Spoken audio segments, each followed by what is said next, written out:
नमस्कार. माय life yoga and वेलनेसमध्ये परत एक वेळ आपणा सर्वांचं हार्दिक स्वागत. पाठीमागच्या 3 व्हिडिओमध्ये आपण पंचकोश विज्ञान याच्यामधील पहिला अन्नमय कोश, प्राणमय कोश आणि मनोमय कोश यांच्याविषयी माहिती पाहिलेली आहे. आज आपण त्याचा पुढचा जो कोश आहे तो अत्यंत महत्त्वाचा असा कोश आहे, ज्याचं नाव आहे विज्ञानमय कोश. सुरुवातीला सांगतोय की व्हिडिओ थोडासा मोठा होईल, पण मध्येच स्किप करू नका. अतिशय महत्त्वाचा आणि अत्यंत माहितीपूर्ण आणि उपयुक्त असा व्हिडिओ बनतोय हा. तर शेवटपर्यंत व्हिडिओ पहा. विज्ञानमय कोश हा बुद्धी तत्वाशी संबंधित आहे. सर्वसाधारणपणे आपण हा चौथा कोश आहे, याचा संबंध बुद्धीशी येतो. बुद्धी योग्य अयोग्य, चांगली वाईट हे आपण पाहणार आहोत. बुद्धी 3 प्रकार सांगितलेले आहेत बुद्धीचे. पहिला प्रकार जो आहे तो निकृष्ट बुद्धी, ज्याला तमोगुणी बुद्धी असं म्हणतात. दुसरा प्रकार आहे मध्यम बुद्धी, जी रजोगुणी बुद्धी असते. आणि तिसरा जो प्रकार आहे त्याला उत्कृष्ट बुद्धी किंवा उत्तम बुद्धी असं म्हणतात. आता निकृष्ट बुद्धी याच्यामध्ये काय असते बघा. निकृष्ट बुद्धीमध्ये जे लोक असतात ते तमोगुणी असतात, अल्पबुद्धी असते, निंदनीय कामं करतात, ज्यांच्यामध्ये अविद्या, योग्य अयोग्य, काय बरोबर काय चूक याचं भान नसतं या लोकांना. आणि म्हणून यांना निकृष्ट बुद्धी असं म्हटलं जातं. किंवा याचे परिणाम काय होतात.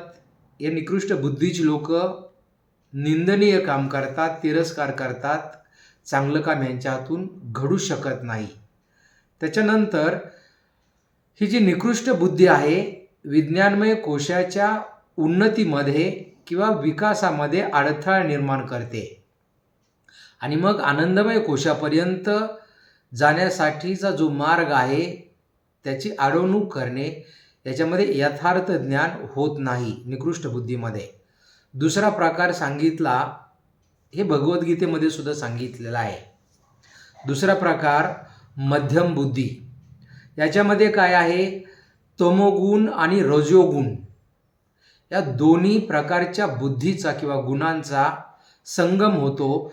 जर ह्या मध्यम बुद्धीच्या साधकामध्ये जर तमोगुण वाढला तर ती निकृष्ट कामं करतात. आणि जर सत्वगुण थोडासा अप झाला किंवा वरती आला, वाढला, तर ही लोक चांगली कामं करतात.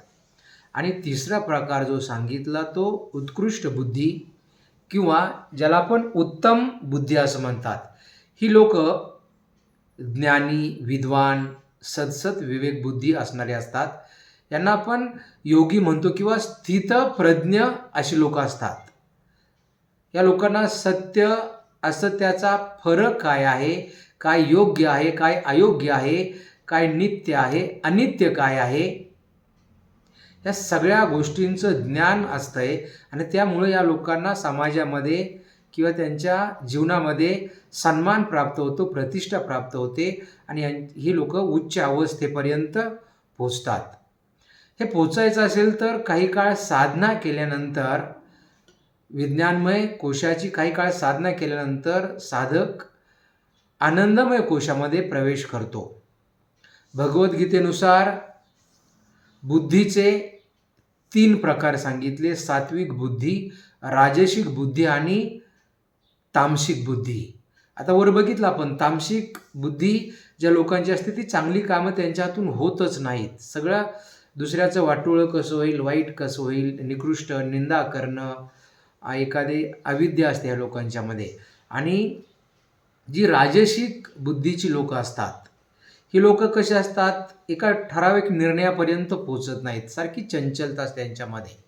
करू का नको करू हे यांना कळत नाही नेमकं काय करायचं. म्हणजे एका बाजूला यांच्यामुळे दोन्ही तामसिक बुद्धीचा किंवा तमोगुणांचा पण यांच्यामध्ये अंतर्भाव असतो आणि दुसरं रजोगुणांचा पण यांच्यामध्ये अंतर्भाव असतो. म्हणजे रजोगुणी लोक एका विशिष्ट निर्णयापर्यंत सहजासहजी पोहोचू शकत नाहीत आणि मग ही लोक चंचल असतात. करू का नको करू, हे चांगलं आहे का वाईट आहे, याचा निर्णय ही लोक करू शकत नाहीत. म्हणून ही राजसिक बुद्धी आणि सात्विक बुद्धी आपण बघितलं की ही लोक अतिशय चांगली असतात, ज्ञानी असतात, विद्वान असतात, सदसत विवेक यांच्यामध्ये जागृत झालेला असतो आणि त्यामुळे ही स्थितप्रज्ञ असतात. सत्य असत्य याचा फरक यांना कळतो. योग्य काय, अयोग्य काय, नित्य काय, अनित्य काय, याच्यानुसार ही लोक ज्ञानी बनलेले असतात.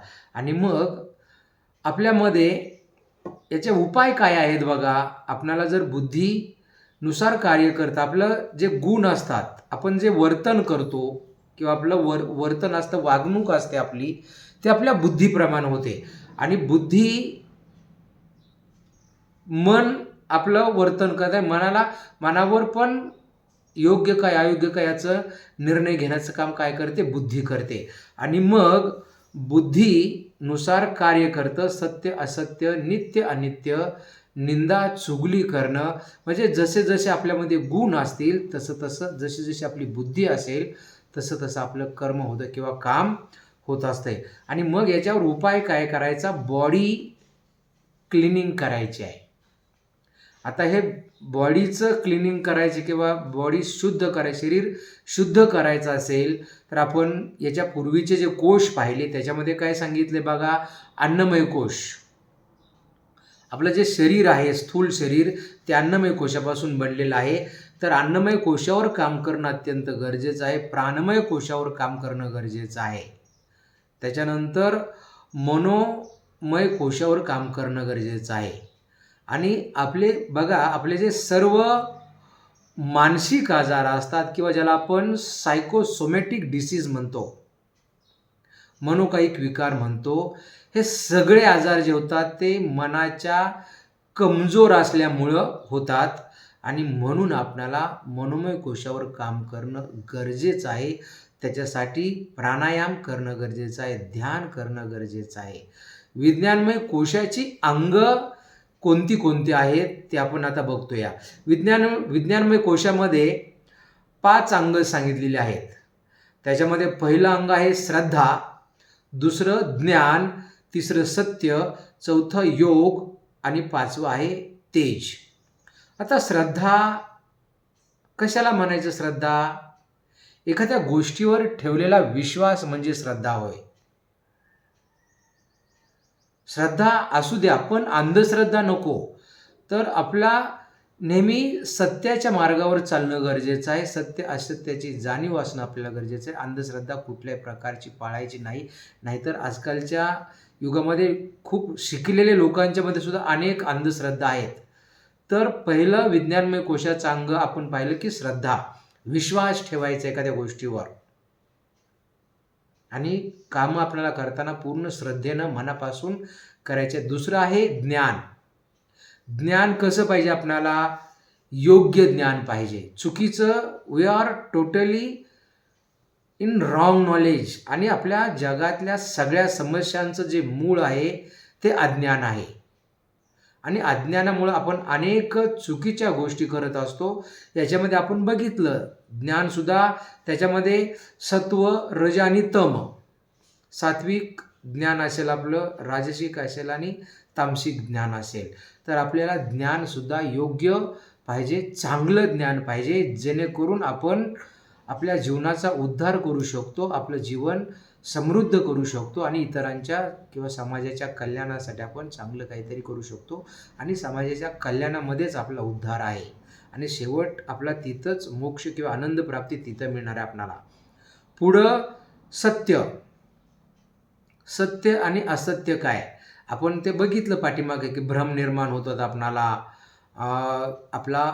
आपण मित्राला शत्रू मानतो किंवा शत्रूला मित्र मानतो. पाठीमागच्या व्हिडिओमध्ये आपण ते पाहिलेलं आहे.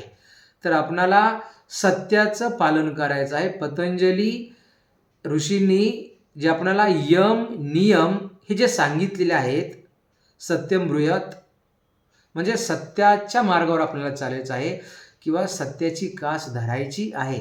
म्हणजेच आपणाला यम नियम यांचं पालन करणं अत्यंत गरजेचं आहे आणि तरच आपण पुढच्या स्टेपपर्यंत किंवा पुढच्या स्तरावर जाऊ शकतोय. आता योग, पुढचं जे अंग आहे चौथं विज्ञानमय कोशाचं, तर ते सांगितलं की योग. योग म्हणजे काय ते पाठीमागं आपण तो व्हिडिओ बनवलेला आहे, तो आपण बघू शकता. थोडक्यात योग म्हणजे योग हा कर्मसु कौशल्यम, आपल्या कामातील कुशलता म्हणजे योग होय. आपण जी कामं करतो त्याच्यामध्ये मास्टर की आपल्याला मिळणं किंवा मिळवणं प्राप्त करणं म्हणजे योग होय.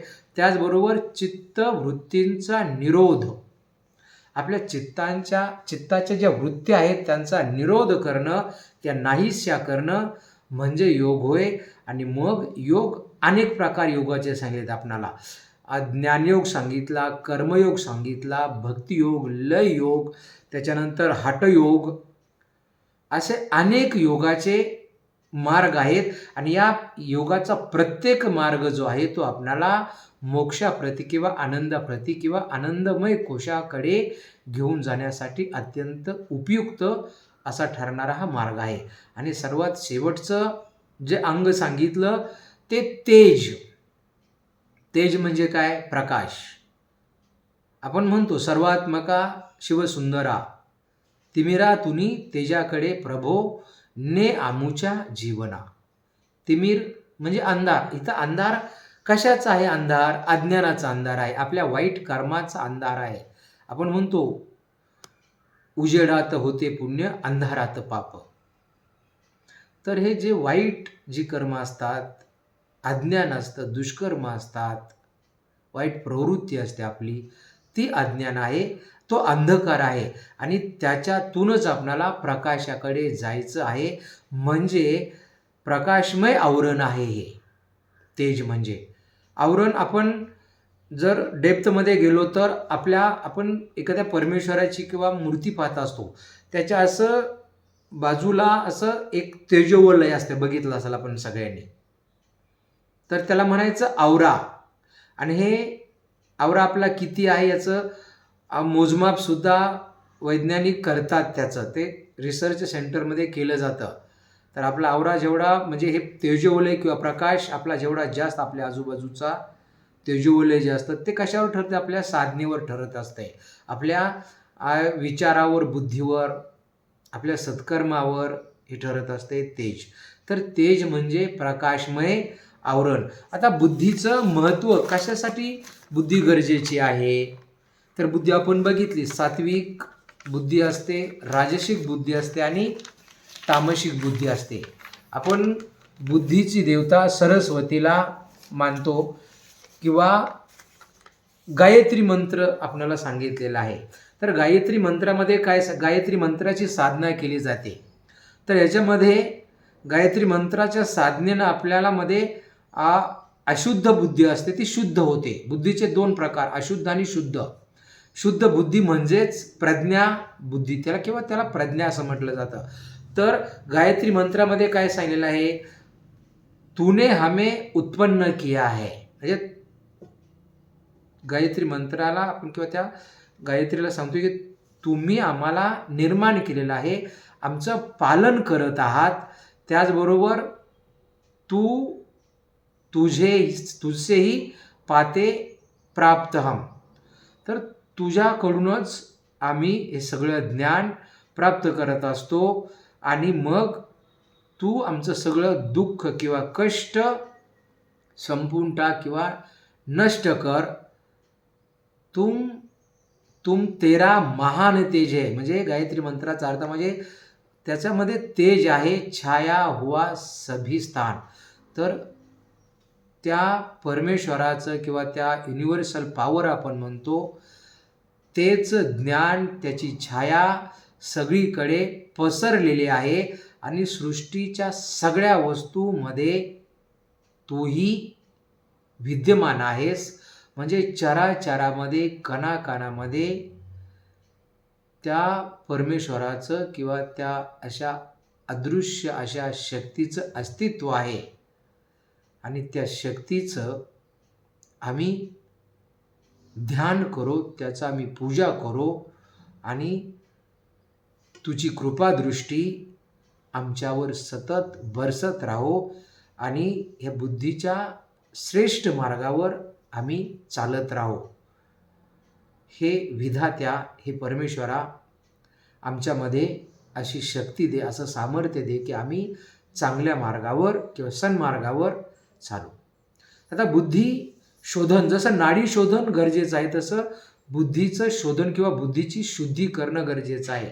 आणि बुद्धीची जर शुद्धी झाली तर योग्य काय अयोग्य काय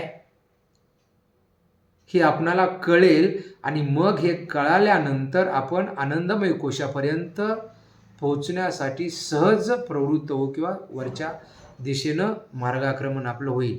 कोणतंही कार्य जर करतो आपण, त्या कार्यामध्ये जर आपणाला यश प्राप्त करायचं असेल, करण्यासाठी आपल्याला बुद्धीच्या शुद्धीची अत्यंत गरज आहे. आणि मग जर बुद्धी अशुद्ध असेल, तमोगुणी असेल, तर आपण चुकीचं काम करतो आणि आपल्या हातून चुकीचं काम झाल्यानंतर माणसं म्हणतात की बघा त्याची बुद्धी भ्रष्ट झाली. आणि हिंदीमध्ये अशी कहावत आहे की करत करत अभ्यास के जडमती होत सुजान. म्हणजे अभ्यास करत करत जडमती किंवा निर्बुद्ध सुद्धा सुजान होतो किंवा ज्ञानी होतो. आणि म्हणून आपली बुद्धी भ्रष्ट होणार नाही याच्यासाठी आपल्याला काम करणं गरजेचं आहे. आणि तर हे जर काम आपण चांगलं केलं, बुद्धी शुद्ध करायचं असेल तर त्याच्यासाठी आपल्याला पुढील 3-4 गोष्टी आहेत त्या करणं गरजेचं आहे. पहिली गोष्ट, आळस आपल्याला टाकून दिला पाहिजे, आळसाचा त्याग केला पाहिजे. आणि आळस कधी वाढतो आपल्यामध्ये? ज्यावेळेस आपल्यामध्ये तमोगुण वाढतात त्यावेळेस आपल्याला आळस येतो. आता तमोगुण कशाने वाढतात हे आपण बघूया नंतर. सात्विक, याच्यासाठी काय करायचं आपल्याला? भोजन आपलं सात्विक पाहिजे. भोजनाचे सुद्धा प्रकार आहेत, सात्विक भोजन, राजसिक भोजन आणि तामसिक भोजन. सात्विक म्हणजे काय? हिरवे पालेभाज्या, मोड आलेली कडधान्य हे त्याच्यामध्ये येते. राजसिक भोजनामध्ये काय येते? त्याच्या नावामध्येच राजाचा आहार आहे. सगळे चमचमीत तळलेले पदार्थ, स्वीटमार्ट्समधील पदार्थ सगळे राजसिक भोजनामध्ये येतात. आणि तामसिक म्हणजे सगळ्या शिळं अन्न, अति तिखट, त्याच्यानंतर सगळ्या प्रकारचे मांसाहारसुद्धा त्याच्यामध्ये येत आहेत. तर आपला आहारसुद्धा कसा पाहिजे? सात्विक पाहिजे. तर बुद्धीच्या शुद्धीसाठी आळस त्यागणं किंवा आळस सोडणं आपल्याला गरजेचं आहे. आळस कशामुळे? तर तमोगुण वाढल्यामुळे. तमोगुण कशामुळे येतात? आपला आहार चांगला नाही, म्हणजेच आहाराचा संबंध आपल्या बुद्धीशी किंवा मनाशी आहे. जैसा अन्न वैसा मन, म्हणजे जसा आपण आहार करतो, बघा आपण भोजन करताना किंवा जेवताना आहार घेताना सुद्धा आपलं मन अतिशय प्रसन्न पाहिजे. दुःखी असाल, नाराज असाल तर भोजन करू नका, आहार घेऊ नका, कारण तसेच आपले विचार होतात. पुढचा आहे प्राणायाम. प्राणायाम काय आहे, कसं आहे ते पाठीमागच्या अनेक व्हिडिओमध्ये आपण पाहिलेलं आहे. प्राणाचं आयाम करणं म्हणजे प्राणायाम आहे.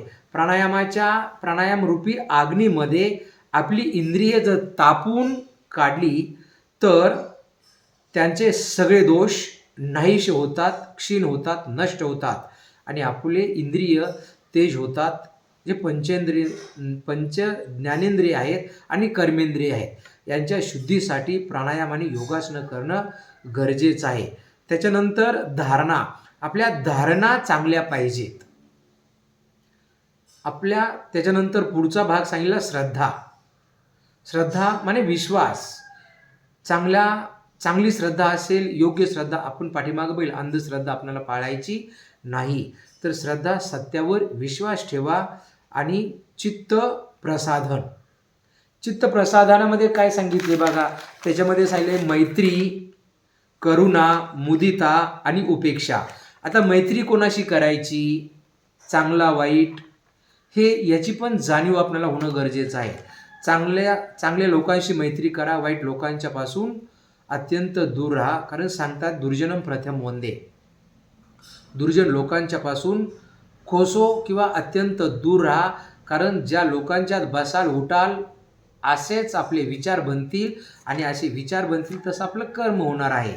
त्याच्यानंतर आपल्या हृदयामध्ये करुणा पाहिजे. महात्मा गांधींनी सांगितलं की ईश्वर जनतो तेने कहिये जो पीड पराई जानी रे. दुसऱ्यांच्या पीडा दुसऱ्यांचे दुःख दूर करणाऱ्या लोकांना ईश्वरजन किंवा प्रत्यक्ष परमेश्वराचं रूप म्हटलं जातं. सावित्रीबाई फुलेंनी केलं ते, महात्मा गांधीजींनी केलं, डॉक्टर बाबासाहेब आंबेडकरांनी केलं. लोकांच्या दुःखामध्ये करुणा, गौतम बुद्धाने सांगितले प्रज्ञाशील आणि करुणा अत्यंत महत्त्वाचं आहे. आपल्यामध्ये करुणा असणं गरजेचं आहे. मुदिता म्हणजे काय, आपण कायम प्रसन्न असलं पाहिजे. आणि प्रसन्न कशानं होतो, ज्यानं आपण प्रसन्न होतो ती सगळी कामं चांगली करा. आता प्रसन्नता, वाईट कामं केल्यानंतर प्रसन्न व्हाल का तुम्ही? तेवढ्यापुरतं प्रसन्न व्हाल, परंतु त्याचे दूरगामी परिणाम अत्यंत वाईट होत असतात. तर प्रसन्नता कशाने मिळते? मुदिता म्हणजे प्रसन्नता, म्हणजेच इथं सुद्धा विवेक आपला जागृत असणं गरजेचं आहे. त्याच्यानंतर उपेक्षा, टाळायचं, कोणाच्या बरोबर राहायचं आणि कोणाच्या बरोबर राहायचं नाही, कोणाची उपेक्षा करायची, हेही आपल्याला कळणं गरजेचं आहे.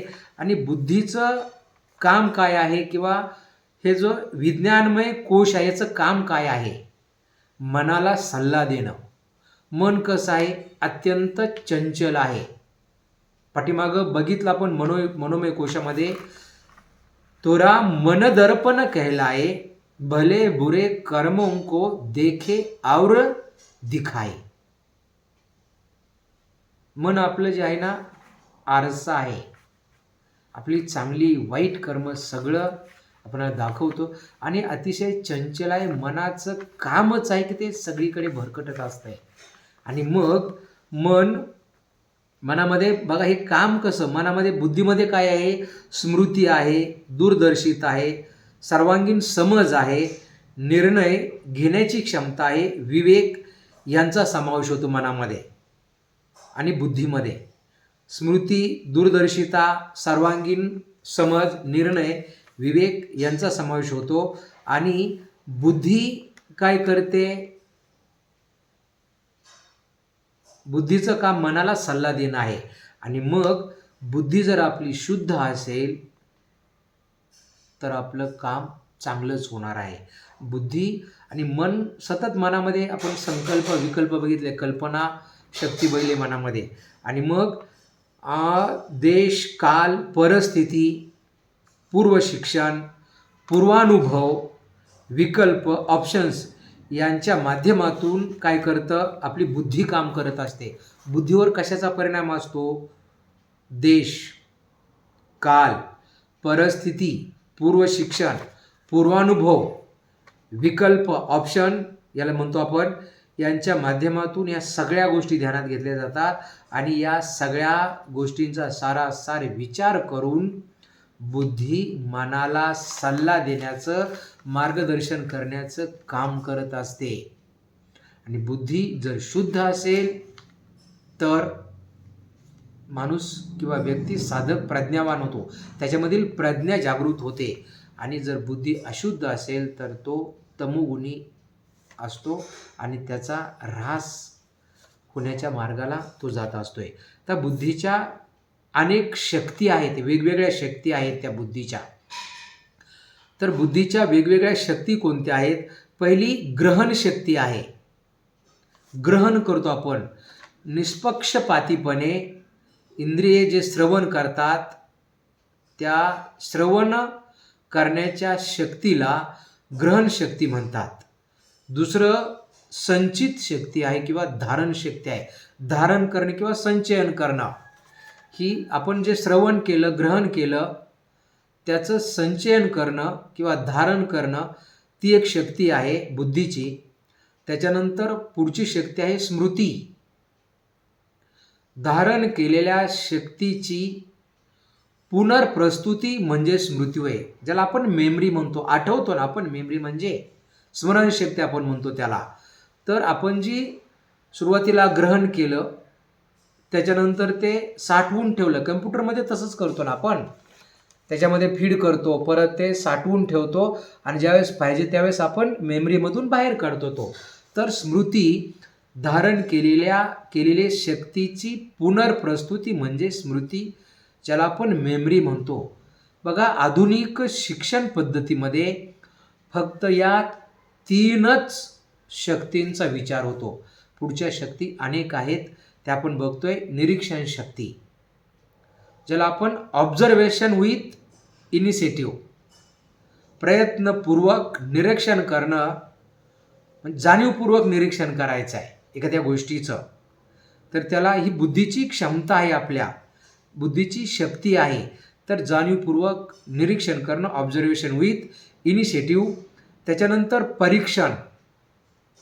परीक्षण करायचं म्हणजे काय करतो आपण, त्याचं परीक्षण करतो. एकच विषय वेगवेगळ्या इंद्रियांच्या स्तरावर पाहणं, म्हणजे आपण पंच ज्ञानेंद्रिय आहेत, त्याच्यामध्ये आपण ऐकणं, त्याच्यानंतर पाहणं, गंध, चव, स्पर्श, हे ज्या क्षमता आहेत या वेगवेगळ्या इंद्रियांच्या स्तरावर एखादी गोष्ट तिचं परीक्षण करणं, याला म्हणायचं परीक्षण करणं. ही परीक्षण शक्ती आहे. त्याच्यानंतर पुढची जी शक्ती आहे ती तर्कशक्ती आहे.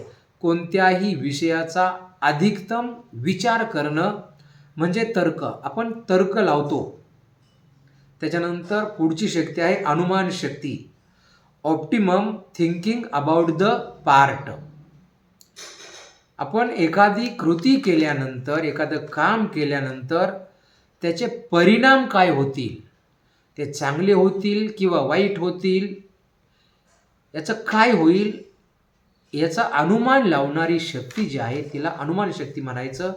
पुढची शक्ती सांगितली विश्लेषण शक्ती, जे पूर्ण आहे त्याचा वेगवेगळ्या भागापैकी एका भागाचा, जे पूर्ण भाग आहे त्यांचा वेगवेगळ्या भागापैकी एका भागाचा योग्य पद्धतीनं विचार करणं, त्याचा अभ्यास करणं म्हणजे विश्लेषण. आपण विश्लेषण करतो एखाद्या गोष्टीचं, छोट्या आपण एखादा पाठ किंवा कथा असते त्याचं कथेचं विश्लेषण करतो, म्हणजे छोटे त्यातले बारकावे सांगत असतो आणि त्या भागाचा विचार करत असतो त्याच्यामध्ये. त्याच्यानंतर पुढचं आहे संश्लेषण शक्ती, ज्याला म्हणायचं कॉम्पिनिंग ऑफ द पार्ट्स. तर वेगवेगळ्या भागांच्या विचार केले त्या सर्व भागांचं संकलन करणं, एकत्रीकरण करणं, याला म्हणायचं संश्लेषण शक्ती. आणि शेवटची जी आहे ते कल्पनाशक्ती. आता कल्पनाशक्ती आपण बघतोय, एका क्षणात आपण डोळे बंद केले की काही कल्पना करू शकतोय. तर कल्पना करणं ही एक बुद्धीची शक्ती आहे आणि कल्पनाशक्तीच्या जोरावर आपण खूप मोठे कामं करू शकतोय. आणि मनामध्ये कल्पना करणं अत्यंत गरजेचं आहे. कल्पना जर नाही केल्या तर आपण मग काहीच करू शकणार नाही. स्वप्न बघायला पाहिजेत आपल्याला, खूप मोठी स्वप्न. आणि सांगतात की स्वप्न कशी बघायची, जी झोप उडवतात ती स्वप्न, जाग्यापणी पडतात ती स्वप्न नाही. अब्दुल कलामांनी सांगितलेलं आहे, जोपर्यंत स्वप्न पूर्ण होत नाही तोपर्यंत नींद चैन सब त्याग होतो. तर हे झालं कल्पनाशक्ती. बुद्धीच्या वेगवेगळ्या शक्ती आपण बघितल्या. पुढं आणि ह्या शक्तींचा विकास जर करायचा असेल, या शक्ती डेव्हलप करायच्या असतील तर यांच्यासाठी विशेष प्रशिक्षणाची किंवा शिक्षणाची आवश्यकता आहे, गरज आहे. ह्या बुद्धीचा विकास होण्यासाठी आपल्याला कोणकोणत्या बाबींची अडचण होते किंवा अडथळे कुठले येतात, प्रतिकूल परिस्थिती कुठली निर्माण होते, कशामुळे आपल्या बुद्धीचा विकास होत नाही, बुद्धी भ्रष्ट कशामुळे होते. बघा, पहिली गोष्ट आहे क्रोध किंवा राग, ज्याला आपण म्हणतो. विनाशकाले विपरीत बुद्धी. आपल्याला जर विनाश व्हायचा असेल तर आपली विपरीत, ज्यावेळेस आपली बुद्धी उलट चालते किंवा वेगळ्या दिशेने चालते त्यावेळेस आपला विनाश अटळ असतोय. आणि मग आपण इतरांचा अपमान करतो, आपलाही अपमान ज्यावेळेस होतो त्यावेळेस बुद्धी आपली चांगली चालत नाही. त्याचबरोबर आपण आपल्या गुरूंची अवज्ञा केली त्यावेळेस आपली ही परिस्थिती, आपली बुद्धीचा विकास होत नाही. त्याचबरोबर आपण एखाद्याबद्दल कट्टरता निर्माण होते आपल्या मनामध्ये. अनेक धर्मांच्यामध्ये पण कट्टरता असते. जे आतंकवादी असतात ते अतिशय कट्टर असतात. प्रत्येक जण म्हणतो की माझा धर्म श्रेष्ठ आहे, त्याचा धर्म चांगला नाही. आणि मग ही जी कट्टरता आहे, साने गुरुजींनी सांगितलं ना, खरा तो एकच धर्म, जगाला प्रेमार पावे.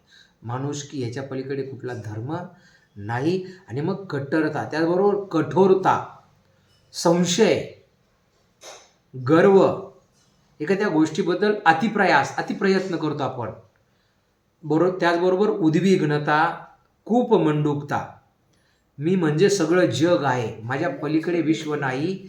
ही आपली जी खूप मंडूकता आहे, ही खूप मंडूकता आता जे सगळं बघितलं आपण, क्रोध, अपमान, गुरुची अवज्ञा, कट्टरता, कठोरता, संशय, या सगळ्या गोष्टी आपणाला बुद्धी विकसित होण्यापासून अडथळा निर्माण करतात. आणि बुद्धीचा विकास करायचा असेल तर त्याच्यासाठी अनुकूल गोष्टी कोणत्या आहेत, तर त्याच्यासाठी आहे ज्ञानाचा मार्ग अवलंबणं, ध्यान करण्याची इच्छा होणं, श्रवण, ग्रंथपठन, दृढ निश्चय, चर्चा, वादविवाद, ज्ञानप्राप्ती, त्याचबरोबर प्रयोगशीलता, विवेकी साधुसंग. विवेकी म्हणजे चांगल्या लोकांची संगत आपल्याला करायची आहे. कोणतंही काम करताना स्वतःचा आपण 4 प्रश्न विचारले पाहिजेत कुठलंही काम करताना, तर आपल्या बुद्धीचा विकास किंवा आपण जे काम करतो ते योग्य पद्धती किंवा चांगल्या पद्धतीने होईल. त्याच्यामध्ये 4 प्रश्न कुठले आहेत, तर व्हॉट, मला काय करायचं आहे, व्हॉट म्हणजे काय करायचं आहे मला, हा प्रश्न आपण पहिल्या स्वतःला विचारला पाहिजे. तर काय करायचं आहे कळाल्यानंतर ते चांगलं आहे, योग्य आहे का अयोग्य आहे, धर्माच्या बाजून आहे, धर्माच्या विरुद्ध आहे, ते मॉरल आहे का इमॉरल आहे, हे पहिलं आपल्याला ठरवणं गरजेचं आहे. काय करायचं आहे, त्याच्यानंतर वाय, जे मी काम करणार आहे, काय करणार आहे, ते मी का करायचं आहे, कशासाठी मला करायचं आहे, हेही ठरणं गरजेचं आहे. म्हणजे आपल्याला तो उद्देश माहीत पाहिजे, का करायचं आहे मला, त्याचा पर्पज आपल्याला जर माहीत असेल तर आपण योग्य काम करू. त्याचबरोबर हाव, कसं करणार आहे मी, कसं करण्याची पद्धत काय आहे, तर आपण कुठल्या चुकीच्या मार्गाचा अवलंब करतोय का, याच्यामध्ये बघा धर्म, अधर्म, त्याचबरोबर भ्रष्टाचार आपण जे करतो, कसं करायचं, नम्रता, सौजन्यशीलता आपल्याकडे आहे का,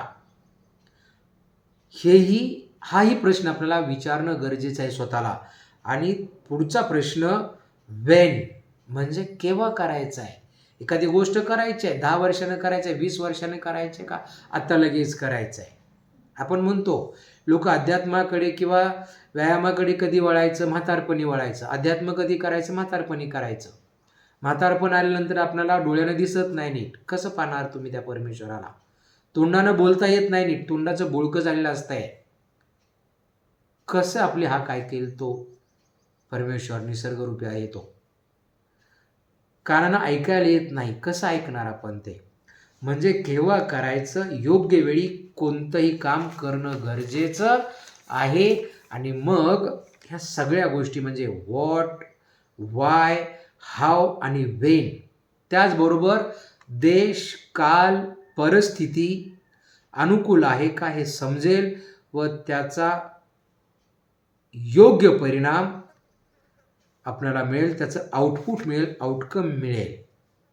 म्हणजे बघा, जर आपण विज्ञानमय कोश याची जर प्रगती केली, याच्यापर्यंत जर पोचायचं असेल, म्हणजे सुरुवातीला सांगितलं मी, आपण आतमध्ये प्रवेश करतोय, अतिशय सूक्ष्म. अन्नमय कोश स्थूल आहे, त्याच्यानंतर प्राणमय कोश त्याच्यापेक्षा सूक्ष्म आहे.